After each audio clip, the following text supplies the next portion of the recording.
We all know in India's judicial system, the accused is innocent until proven guilty. One can say that this serves as a safeguard against unfair convictions. However, we are here today to discuss an act which has put eminent leaders of the country, including Delhi's sitting Chief Minister Arvind Kejriwal, behind bars and follows the rule guilty until proven innocent. The PMLA Act. Prevention of Money Laundering Act 2002 was introduced to prevent money laundering cases. However, the provisions of the Act are stricter by their very nature. For example, Section 24 of the PMLA places a reverse burden of proof on the accused to prove he is not guilty, and until such burden is not discharged, the court will assume that the accused is guilty. In the year 2022, the issue was also raised in the Supreme Court, which in its verdict underlined, and I quote, "The principle of innocence of the accused offender is regarded as a human right, but that presumption can be interdicted by a law made by the Parliament legislature."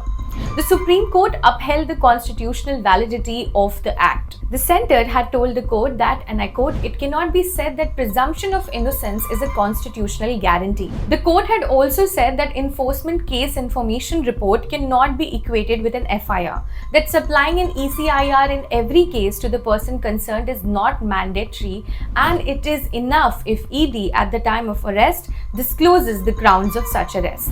Now, interestingly, in upholding the reverse burden of proof condition for grant of bail, the court also overruled its own order of November 2017 that had declared the bail criteria unconstitutional. This was Nikesh Tarachand Shah versus Union of India 2017 case, where the two-judge bench of Justices Rohinton Nariman and Sanjay Kishan Kaul had declared the twin test of bail under PMLA as unconstitutional since it was manifestly arbitrary. Now, let's talk about some data that make the Act and its implication even more questionable.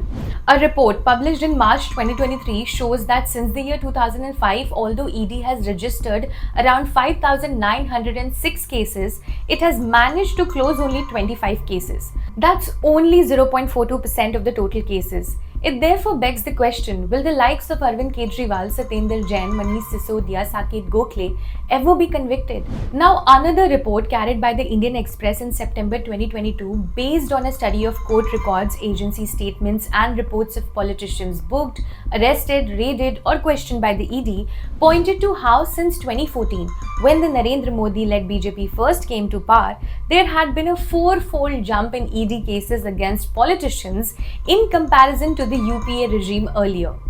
The investigation also showed that 121 prominent politicians had come under ED probe between 2014 and 2022, of whom 115 were opposition leaders who had been booked, raided, questioned or arrested.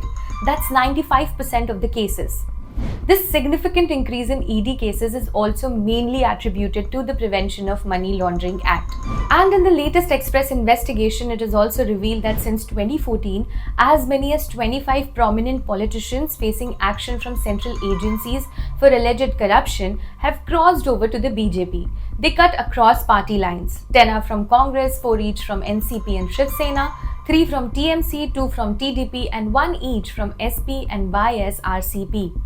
The PMLA, that has been only strengthened since it came into force, has been amended from time to time, including those dealing with powers of the ED regarding arrest, search, attachment and seizure in money laundering offences, and today has stringent bail conditions. The opposition has raised the ED issue multiple times in Parliament, alleging they are being disproportionately targeted by the agency. It is a charge that the government and ED have strongly denied, with agency officials saying that its action is non-political and arises from cases first registered by other agencies or the state police.